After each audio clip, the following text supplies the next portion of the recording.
Hello students, इस video में आज हम स्टडी करेंगे isotopes, isobars, isotones and iso electronics term discuss करेंगे यहाँ पर। फर्स्ट देखो, आइसोटोप्स। आइसो का मतलब यहाँ पर क्या है? आइसो का मतलब क्या है? सेम। टोप्स, टोप्स मतलब एटॉमिक नंबर। तो एटॉमिक नंबर यहाँ पर क्या रहेगा? सेम रहेगा। ठीक है, इसकी डेफिनेशन से हमें पता चल रहा है आइसो मतलब सेम, टोप्स मतलब एटॉमिक नंबर। ठीक है, such atoms of the same element having same atomic number, having same atomic number but different mass number. ऐसे एलिमेंट जिनका एटॉमिक नंबर तो सेम होगा लेकिन मास नंबर क्या होगा? डिफरेंट होगा। ऐसे एलिमेंट्स को हम क्या बोलते हैं? आइसोटोप्स बोलते हैं। ठीक है, जैसे एग्जाम्पल देखेंगे यहाँ पर। पहले यहाँ पर देखो, जो मान लो हमारे पास ये एक्स कोई एलिमेंट का सिंबल है। ठीक है, ये जेड क्या है? एटॉमिक नंबर है। ए क्या रिप्रेजेंट कर रहा है? Mass number. एटॉमिक नंबर को हम नीचे रिप्रेजेंट करते हैं, नीचे लिखते हैं, मास को हम ऊपर लिखते हैं। ठीक है, ये मैंने इन जनरल आपको बता दिया कि कैसे लिखते हैं। एटॉमिक नंबर को एलिमेंट से यहाँ पर नीचे लिखते हैं और मास को हम ऊपर लिखते हैं। तो एग्जाम्पल देखो आइसोटोप्स के। आइसोटोप्स क्या था? Same atomic number, mass number different होगा। अब जैसे यहाँ पर ये हाइड्रोजन है, हाइड्रोजन के यहाँ पर 3 आइसोटोप है। ये नीचे क्या है? एटॉमिक नंबर है, सबका यहाँ पर एटॉमिक नंबर है। देखो यहाँ पर इस आइसोटोप में हाइड्रोजन का 1 एटॉमिक नंबर है, इस आइसोटोप में 1 है यहाँ पर एटॉमिक नंबर, इस आइसोटोप में भी 1 एटॉमिक नंबर है। मैंने अभी बताया ना, एटॉमिक नंबर को नीचे लिखते हैं। देखो, अब मास नंबर को हम ऊपर लिखते हैं। इस आइसोटोप में जो मास है इसका 1 है, यहाँ पर देखो 2 है और यहाँ पर 3 है। तो एटॉमिक नंबर तो सेम हो गया और मास नंबर क्या हो गया? यहाँ पर डिफरेंट होगा। तो ऐसे एलिमेंट्स को हम क्या बोलते हैं? आइसोटोप्स बोलते हैं, जिनका एटॉमिक नंबर सेम हो, मास नंबर डिफरेंट हो। ठीक है, और जो एलिमेंट है वो सेम होने चाहिए, जैसे हाइड्रोजन हाइड्रोजन हाइड्रोजन। ठीक है, ऐसे ही। और जो जिनका एटॉमिक नंबर 1 है उसको हम देखो एटॉमिक नंबर तो सेम है यहाँ पर, जिनका मास 1 है यहाँ पर उसको हम प्रोटियम बोलेंगे। और जिसका 2 है मास यहाँ पर ड्यूटीरियम, ड्यू मीन्स 2। ठीक है, और यहाँ पर 3 है मास तो ट्रीटियम बोलेंगे। ठीक है, ट्राइटियम, ट्राई, 3 मीन्स ट्राई। ठीक है, इसको डी से रिप्रेजेंट करते हैं, इसको टी से रिप्रेजेंट करते हैं। वैसे इनका जो आइसोटोप्स होते हैं इनका कोई स्पेसिफिक नेम नहीं होता, बस ये हाइड्रोजन के केस में बता रखे हैं, और बाकी एलिमेंट्स के जो आइसोटोप्स होंगे उनका कोई स्पेसिफिक नेम नहीं है। ठीक है, अब जैसे दूसरा एग्जाम्पल है क्लोरीन। क्लोरीन का जो एटॉमिक नंबर होता है वो 17 होता है, यहाँ पर भी 17। एटॉमिक नंबर नीचे रिप्रेजेंट करते हैं, देखो सेम है यहाँ पर एटॉमिक नंबर। और यहाँ पर देखो इस केस में 35 है मास और इस केस में 37 है, तो ये क्या हो गया? आपस में आइसोटोप्स हो गए। ठीक है, इनको हम क्या बोलेंगे? ये आइसोटोप्स हैं। सेकेंड क्या है? आइसोबार्स। आइसोबार, आइसो का मतलब सेम। अब यहाँ पर बार का मतलब क्या है? मास। अभी यहाँ पर क्या है? अपोजिट है इसका। ठीक है, यहाँ पर मास तो सेम होगा और एटॉमिक नंबर क्या होगा? डिफरेंट होगा। मास सेम होगा, एटॉमिक नंबर क्या होगा? डिफरेंट होगा। Such atoms of different element having same mass number but different atomic number. देखो सारे एलिमेंट हैं, जो सारे एटम्स हैं यहाँ पर डिफरेंट हैं। ठीक है, अब इनका देखो मास, ऊपर हम मास को लिखते हैं ना, सबका मास सेम है यहाँ पर। ये आर्गन है, इसका भी मास 40 है। ये पोटासियम है, इसका भी मास 40 है। ये कैल्शियम है, इसका भी मास 40 है। एटॉमिक नंबर आर्गन का 18 होता है, पोटासियम का 19 होता है, कैल्शियम का 20 होता है। तो एटॉमिक नंबर डिफरेंट है, मास नंबर क्या हो गया? सेम। तो इनको हम क्या बोलेंगे? आइसोबार्स। जो मास नंबर में सेम होंगे वो क्या होंगे? आइसोबार्स होंगे। आपको क्वेश्चन में ये दे देंगे तो आपको पूछ लेंगे कि ये आइसोटोप्स हैं, आइसोबार्स हैं या फिर आइसोटोन्स हैं। तो आपको बताना है, आपको देखना है कि यहाँ पर मास नंबर क्या है? सेम आ रहा है, तो ये क्या होंगे? आइसोबार्स होंगे। उसके बाद है आइसोटोन्स। थर्ड क्या है? Isotones.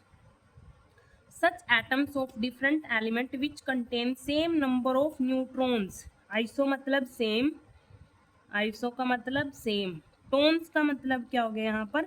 Neutron.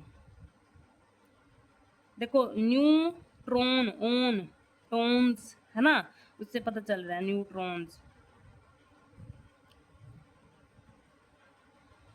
Such atoms of different element which contain same number of neutrons, ऐसे atoms of different element के ऐसे atoms जिसमें same number of neutrons होंगे उनको हम आइसोटोन्स बोलेंगे। जैसे एग्जाम्पल क्या होने चाहिए, सेम नंबर ऑफ न्यूट्रॉन होने चाहिए, सेम नंबर ऑफ न्यूट्रॉन्स। जैसे एग्जाम्पल देखो यहाँ पर कार्बन, नाइट्रोजन, ऑक्सीजन का, यहाँ पर देखो मैंने क्या बताया आपको, नीचे क्या एटॉमिक नंबर है, ऊपर क्या होता है मास नंबर। अब मैंने एक चीज बताई थी आपको लास्ट वीडियो में, जो एटॉमिक नंबर होता है, एटॉमिक नंबर होता है वो किसके इक्वल होता है, नंबर ऑफ प्रोटॉन्स के इक्वल होता है, नंबर ऑफ प्रोटॉन्स, और किसके इक्वल होता है, नंबर ऑफ इलेक्ट्रॉन्स के इक्वल। ये चीज आपको पता है, ठीक है। अब यहाँ पर हमें एटॉमिक नंबर पता है, यहाँ पर मतलब वो किसके इक्वल है, नंबर ऑफ प्रोटॉन्स के। मतलब ये क्या हो गया, नंबर ऑफ प्रोटॉन्स ही तो है। कार्बन में नंबर ऑफ प्रोटॉन कितने होंगे, 6 होंगे। नाइट्रोजन में प्रोटॉन कितने होंगे, 7। यहाँ पर ऑक्सीजन में प्रोटॉन कितने होंगे, 8। ठीक है। अब एक और फॉर्मूला बताया था मैंने आपको कि जो किसी भी एलिमेंट का मास नंबर है वो कैसे निकालते हैं हम, number of protons plus number of neutrons, ऐसे निकालते हैं, इस फॉर्मूले से निकालते हैं।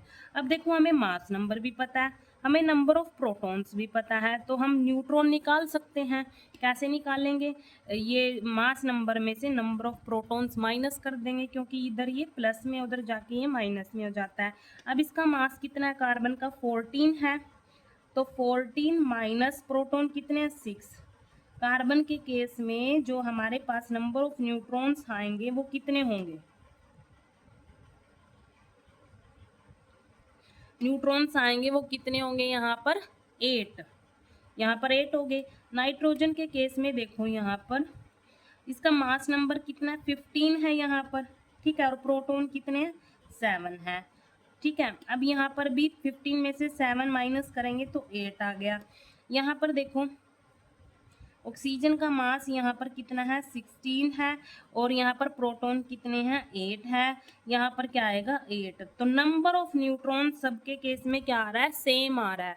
देखो कार्बन के केस में भी नंबर ऑफ न्यूट्रॉन 8 आ रहे हैं, नाइट्रोजन के केस में भी, ऑक्सीजन के केस में भी। तो ऐसे एलिमेंट्स को हम क्या बोलेंगे, आइसोटोन्स बोलेंगे। कैसे बोलेंगे, आइसोटोन्स। तो ये क्या है, आइसोटोन, जिसमें नंबर ऑफ न्यूट्रॉन्स सेम आए वो क्या होंगे, हमारे पास आइसोटोन्स होंगे। ठीक है, आपको ऐसे दे देंगे, ऐसे एग्जाम्पल दे देंगे, 2-3-4 एग्जाम्पल दे देंगे, तो पूछ लेंगे आपको कि ये क्या है, आइसोटोप्स हैं, आइसोबार्स हैं, या फिर आइसोटोन्स हैं ये। ठीक है, या फिर इनमें से बहुत सारे एग्जाम्पल दे देंगे, आपको पूछेंगे कि इनमें से आइसोटोन्स बताओ कौन से हैं, कौन कौन से एलिमेंट्स आइसोटोन्स हैं, कौन कौन से एलिमेंट्स आइसोबार्स हैं, कौन से आइसो इलेक्ट्रॉनिक्स हैं। ठीक है, ऐसे दे देते हैं आपको ये क्वेश्चन। नेक्स्ट देखो क्या है, आइसो इलेक्ट्रॉनिक्स क्या होते हैं। आइसो का मतलब क्या है, यहाँ पर सेम, इलेक्ट्रॉनिक का मतलब क्या है, इलेक्ट्रॉन्स,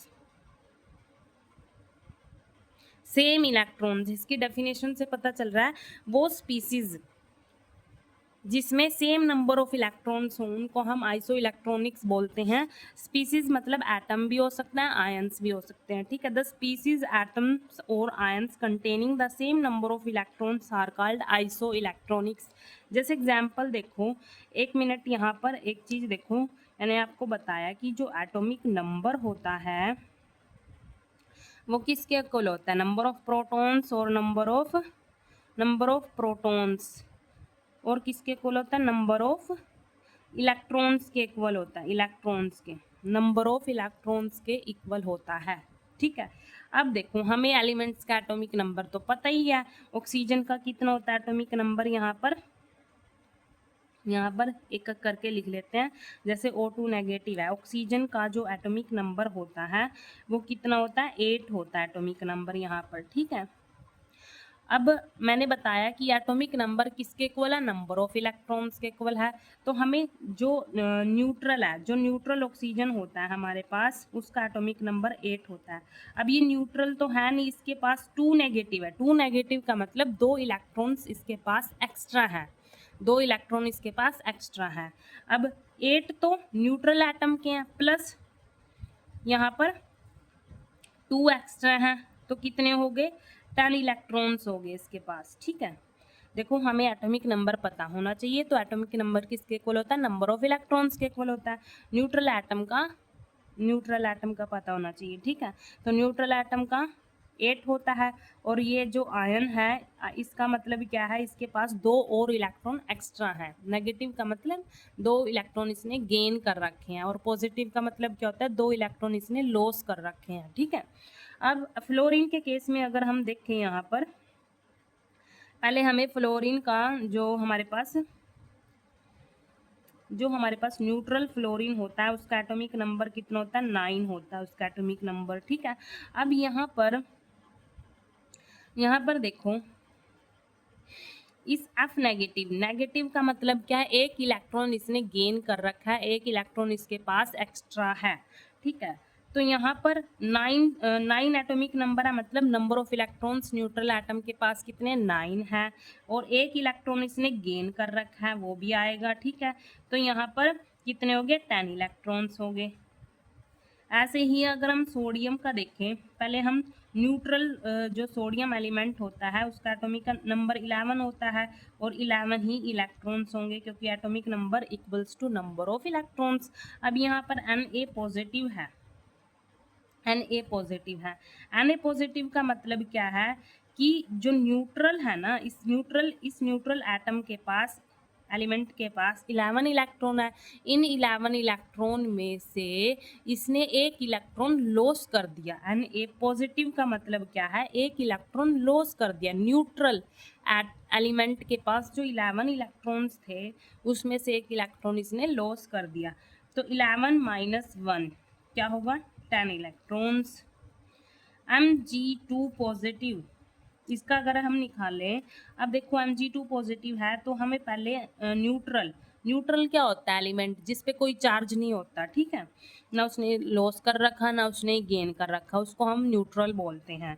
अब इसका जो एटॉमिक नंबर होता है वो 12 होता है, मतलब क्या होगा, 12 इलेक्ट्रॉन्स होंगे। Atomic number equals to number of electrons. ठीक है, यहाँ पर 12 इलेक्ट्रॉन्स हो गए। अब Mg2 पॉजिटिव का मतलब है कि जो न्यूट्रल एलिमेंट है इसके पास 12 इलेक्ट्रॉन है, इन 12 इलेक्ट्रॉन में से इसने 2 इलेक्ट्रॉन लॉस कर रखे हैं, 2 इलेक्ट्रॉन लॉस कर दिए। 2 पॉजिटिव का मतलब लॉस कर दिए मतलब अब है नहीं इसके पास। 12 इलेक्ट्रॉन माइनस 2 कितना बचा, 10 इलेक्ट्रॉन्स बचे, है ना।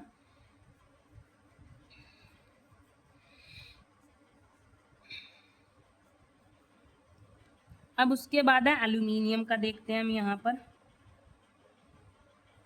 एल्यूमिनियम 3 पॉजिटिव का देखते हैं। ये तो आयन है ना, ये न्यूट्रल नहीं है। पहले हम न्यूट्रल का देख लेते हैं। जो एल्यूमिनियम न्यूट्रल होता है उसके पास एटॉमिक नंबर 13 होता है, मतलब 13 ही इलेक्ट्रॉन्स होंगे, जितना एटॉमिक नंबर उतने ही इलेक्ट्रॉन्स। ठीक है, अब यहाँ पर 3+ का मतलब क्या है कि जो न्यूट्रल एलिमेंट है उसके पास 13 इलेक्ट्रॉन है, इन 13 इलेक्ट्रॉन में से इसने 3 इलेक्ट्रॉन लॉस कर दिए। ठीक है, तो 3 पॉजिटिव का मतलब क्या है, यहाँ पर 13 इलेक्ट्रॉन में से 3 इलेक्ट्रॉन इसने 13 में से 3 इलेक्ट्रॉन लॉस कर दिए, तो कितने बचे इसके पास, 10 इलेक्ट्रॉन्स बचे, है ना।